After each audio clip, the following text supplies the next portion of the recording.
Halo Sobat Tani semua, kali ini saya akan berbagi tentang cara menanam padi yang baik dan menguntungkan. Pastinya cara ini akan berguna sekali untuk Sobat Tani khususnya bagi petani pemula. Sebelum lanjut ke pembahasan, alangkah baiknya subscribe, like, komen, dan nyalakan lonceng notifikasinya. Agar channel ini bisa berkembang. Dalam usaha pertanian khususnya budidaya padi tentu tujuan yang ingin dicapai oleh setiap petani padi adalah hasil panen padi melimpah yang akhirnya petani bisa sukses budidaya padi. Untuk mencapai tujuan tersebut maka petani padi harus mengetahui bagaimana cara menanam padi yang baik dan menguntungkan. Tidak usah lama-lama, mari simak video ini sampai selesai.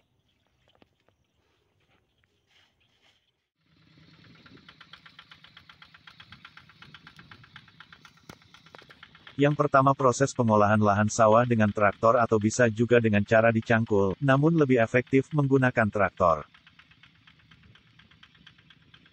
Dalam proses ini sering dilakukan setidaknya 10 hari setelah pengolahan pertama, ini melibatkan melumpurkan dan penggaruan sawah yang dapat dilakukan dengan mesin bajak atau biasa disebut traktor. Setelah itu proses perataan sawah, dalam hal ini kondisi air harus memadai untuk mempermudah perataan lahan yang biasanya menggunakan traktor atau hewan dengan mengaitkan papan pada traktor dan hewan untuk melintasi seluruh lahan dan meratakannya. Karena permukaan tanah yang rata sangat penting untuk pertumbuhan padi nantinya.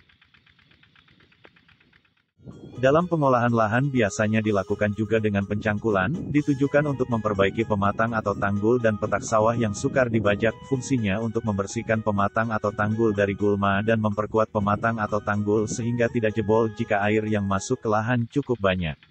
Pembersihan pematang atau tanggul berfungsi untuk mencegah hama tikus karena tanggul yang bersih dengan sendirinya akan membuat tikus tidak nyaman.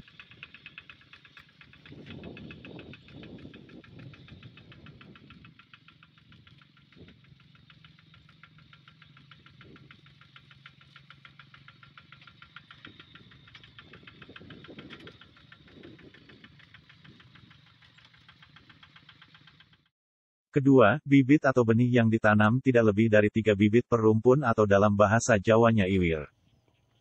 Ketiga, gunakan bibit usia muda tidak lebih dari 20 hari. Tujuannya adalah agar bibit yang baru dipindah tanam bisa tidak mengalami berhenti tumbuh yang berkepanjangan atau istilah orang Jawa ngilir. Selain itu kesempatan tanaman padi untuk membentuk anakan akan semakin panjang sehingga bisa maksimal. Pengaturan jarak tanam yang tepat atau dalam bahasa Jawa jajar legowo. Bertujuan pada fase generatif nantinya tanaman padi bisa memproduksi anakan dengan maksimal. Dan selain itu mempermudah nantinya saat melakukan perawatan, seperti penyemprotan, pemupukan, dan lain sebagainya.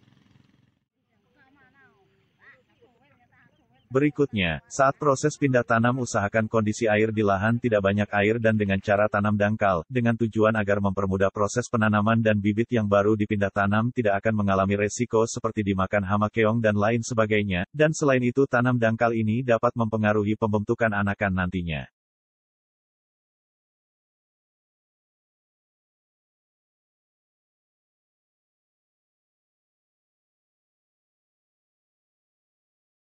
Demikian cara atau tutorial menanam padi dengan baik dan menguntungkan. Terima kasih sudah menonton video ini, mohon untuk subscribe, like, komen dan share-nya. Agar channel ini bisa berkembang.